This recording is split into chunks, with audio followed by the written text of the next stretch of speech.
नमस्कार, मैं हूं धर्मेंद्र और आप देख रहे हैं इंडिया न्यूज़। आज हमारे साथ बहुत ही खास मेहमान हैं। मैं बता देता हूं, हमारे साथ इस समय बात करने को मौजूद हैं परम पूज्य आदरणीय महामंडलेश्वर स्वामी प्रज्ञानंद सरस्वती जी महाराज हमारे साथ मौजूद हैं। सर, आपको बहुत धन्यवाद।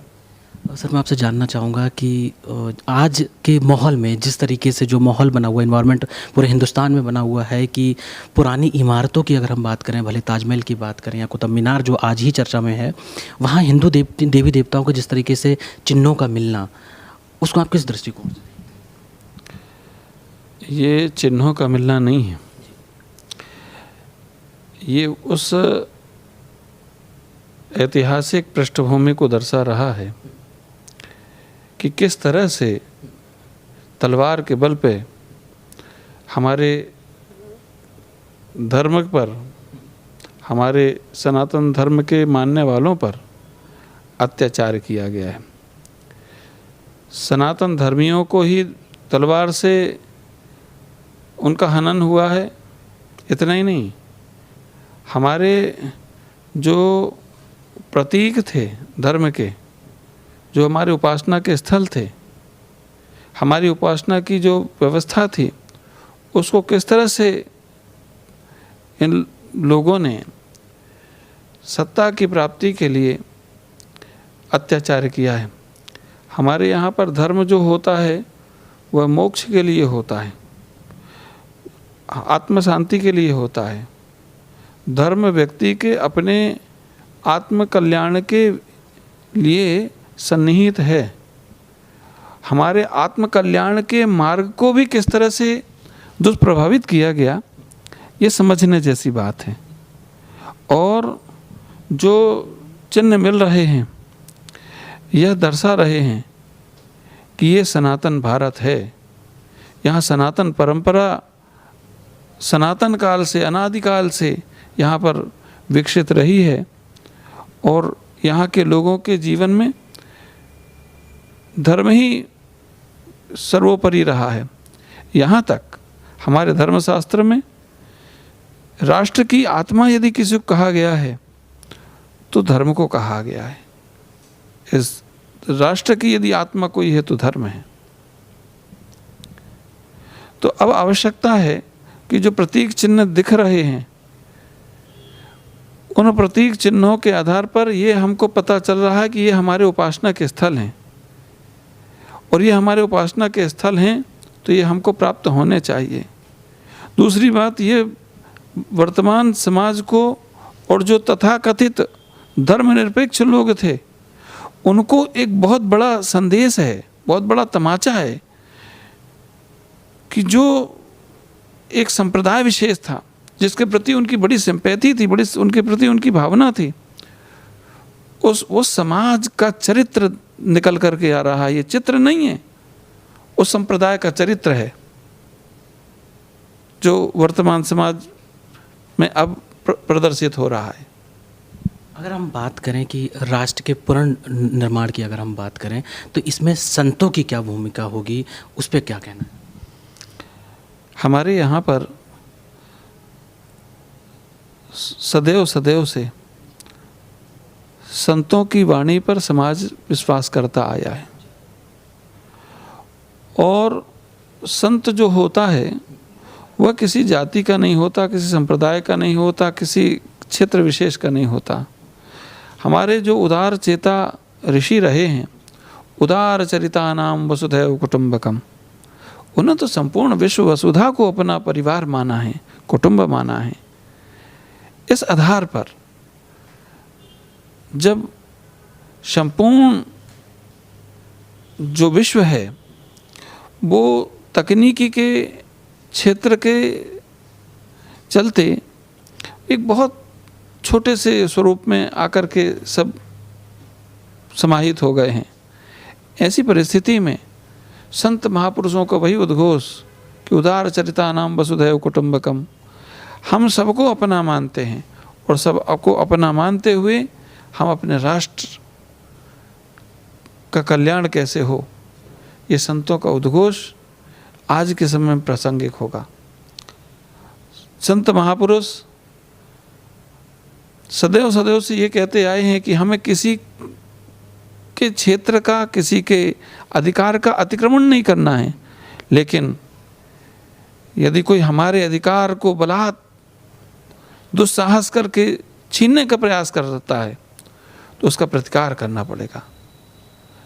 राष्ट्र का पुनर्निर्माण इसी आधार पर होगा कि हम अपने क्षेत्र में रह करके, अपने राष्ट्र में रह करके अपनी राष्ट्र की व्यवस्था को कैसे व्यवस्थित करें, सुरक्षित करें, संरक्षित करें। हमारे यहाँ पर कितने कितने आतताता आए, आक्रांता आए, और उन आक्रांताओं ने आकर के हमारे पूरी संस्कृति को, हमारे विचारों को नष्ट किया। हमें उन्हीं विचारों को जो संपूर्ण राष्ट्र में शांति सद्भावना का स्वरूप प्रकट कर सकें, राष्ट्रीय एकता और राष्ट्रीय अखंडता का स्वरूप समाज में पुनर्विकसित हो, राष्ट्र सर्वोपरि हो, ऐसी भावना संत महापुरुषों के द्वारा और समाज में उनके उद्बोधन के द्वारा, उनके आचरण व्यवहार के द्वारा समाज तक पहुँचेगी और वही उनके लिए एक संदेश का स्वरूप होगा। राष्ट्र के प्रति जो आपकी जो चिंतन है, जो आप चिंता करते हैं, समाज के प्रति जो आप दायित्व तो बराबर निभा रहे हैं, हम लोग देखते रहते हैं कि जगह जगह पे सोशल मीडिया के माध्यम से। ऐसे में जो अभी हाल फिलहाल या में जो चर्चे में आ रही है कि आप यात्रा जो निकालने जा रहे हैं, राष्ट्र के प्रति जो यात्रा निकालने जा रहे हैं, वो यात्रा क्या है, कहाँ से स्टार्ट होगी, उसका पूरा मूल रूप किस तरीके से तय होगा, वो थोड़ा बताइए। ये सिर्फ एक यात्रा नहीं है, ये समाज के लिए एक संदेश भी है, और ये एक ऐसा संदेश है जो राष्ट्रीय एकात्मता का भाव पैदा करने वाला है और राष्ट्रीयता की भावना को समाज तक पहुंचाने वाला है।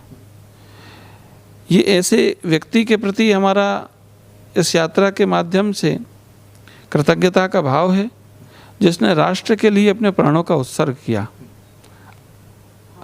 ऐसे हुतात्माओं के लिए हम कृतज्ञ हैं और अपनी कृतज्ञता को हम उन महापुरुषों के लिए इस रूप में प्रकट करना चाहते हैं कि सनातन धर्म में हमने पहले भी कहा कि मोक्ष सर्वोपरि है। उन महापुरुषों ने राष्ट्र के लिए, समाज के लिए, समाज की एकता अखंडता के लिए, समाज के कल्याण के लिए अपने प्राणों का त्याग किया। अब आवश्यकता क्या है? अब आवश्यकता ये है कि समाज को अपने दायित्व को समझना चाहिए। समाज अपने दायित्व को इस रूप में समझे कि उन महापुरुषों ने राष्ट्र की एकता और अखंडता के लिए, अखंड भारत के निर्माण के लिए जिन्होंने अपना प्राण दिया। धारा 370 की समाप्ति हो गई। ये अखंड भारत के लिए एक मील का पत्थर है, एक आधार है। अब आवश्यकता हमारी है कि हम आगे बढ़ें, उन महापुरुष को मोक्ष का मार्ग प्रशस्त हो, ये हमारा जिम्मेवारी का कार्य है और हम उसी कार्य को लेकर के ये मोक्ष संकल्प यात्रा को लेकर के निकल रहे हैं। जिस मोक्ष संकल्प यात्रा के माध्यम से राष्ट्र में राष्ट्रीय एकता की भावना पैदा होगी और जो सांप्रदायिक ताकतें हैं जो राष्ट्र का विघटन करना चाहती हैं उनको नेस्त नाबूद करने के लिए जन में जागृति का भाव पैदा होगा। हम वो चीज़ करना चाहते हैं। इससे थोड़ा विस्तार से बताएंगे कि डेट क्या रहेगी, कब से ये यात्रा स्टार्ट होगी और कहाँ से कहाँ तक जाएगी? यह जो यात्रा है यह मुखर्जी जी के मोक्ष के लिए है, इसलिए इस यात्रा का नाम मोक्ष संकल्प यात्रा है। कलकत्ता में कार्यक्रम समायोजित होगा जो उनकी जन्मभूमि है। जिस भूमि ने ऐसे महापुरुष को जन्म दिया उस जन्मभूमि को प्रणाम करना, उसकी वंदना करना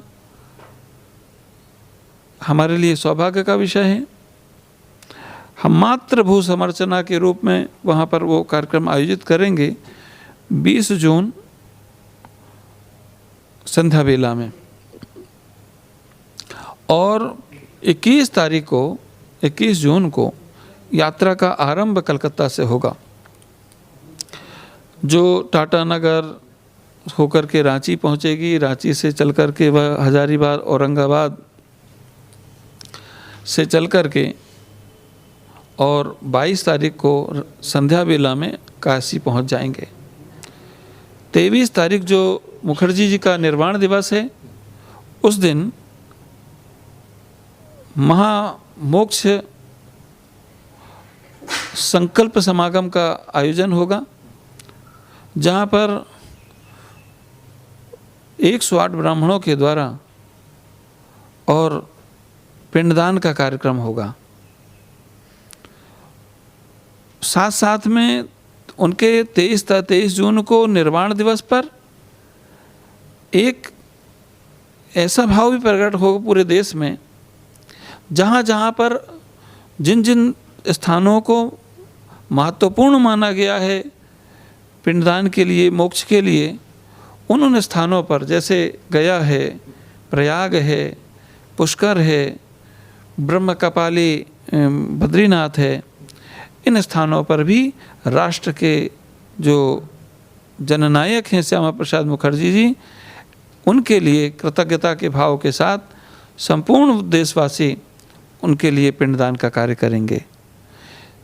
इसके बाद में हम लोग लखनऊ आदि होते हुए हम श्रीधाम वृंदावन आएंगे और वृंदावन में पहुंच करके 108 ब्राह्मण और 108 भागवत, श्रीमद् भागवत का पूजन होगा, आचार्यों का सम्मान होगा और उन आचार्यों से प्रार्थना करेंगे कि आप राष्ट्र के विलग विलग क्षेत्र में जा कर के व्यासपीठ पर बैठ कर के और ऐसे महत्पुरुष के लिए आप जो लोग स्थानीय लोग संकल्प लेंगे कि हम जो कथा का आप पारायण कर रहे हैं, उस पारायण को हम संकल्पित होकर के सुनेंगे और जो भागवत 30 जून से निर्वाण स्थली श्रीनगर में होगी, जो लाइव टेलीकास्ट होगी, उस कथा को 108 जगह पर स्क्रीन लगे रहेंगे बड़े बड़े, उन्हें टेलीविज़न स्क्रीनों पर उस कथा को श्रवण कर सकेंगे और 108 स्थानों पर वो कथा होगी। ये 108 भागवत महासमागम श्रीधाम वृंदावन में होगा।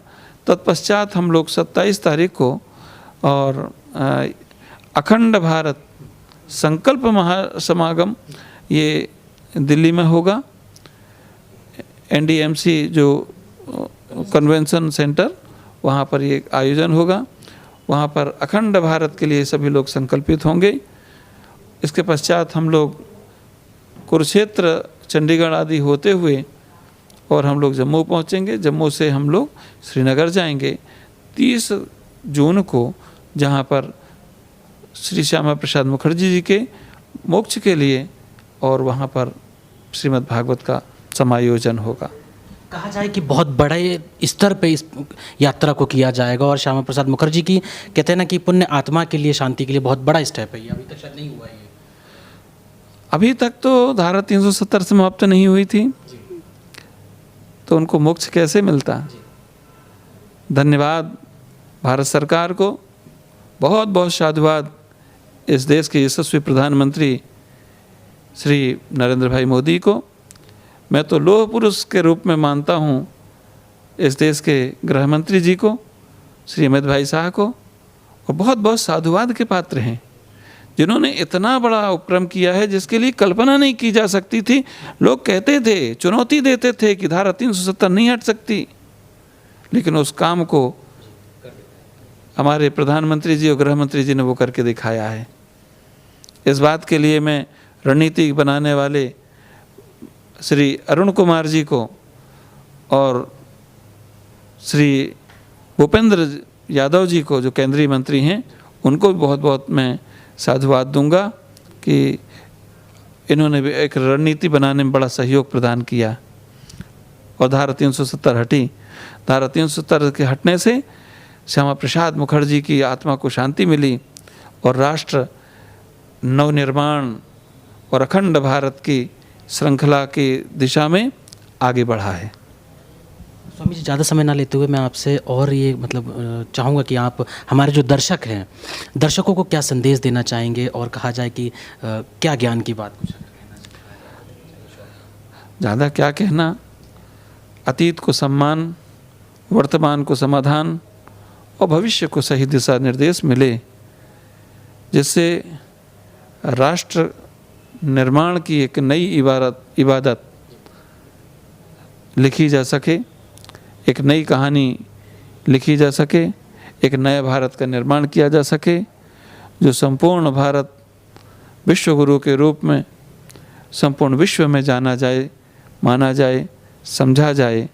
हम जो करते हैं अच्छा करते हैं, लेकिन अच्छा तो करते हैं लेकिन अच्छी नीयत से और अच्छे भाव और अच्छे विचार के साथ में करें, क्योंकि नीति तो ठीक है लेकिन नीति के पीछे नीयत का भी पवित्र होना बहुत आवश्यक होता है, क्योंकि उसी नीति के पीछे जो नीयत है उसी से राष्ट्र की दिशा और दशा दोनों प्रभावित होती हैं। बहुत शुक्रिया सर इतना समय देने के लिए। बहुत बहुत धन्यवाद।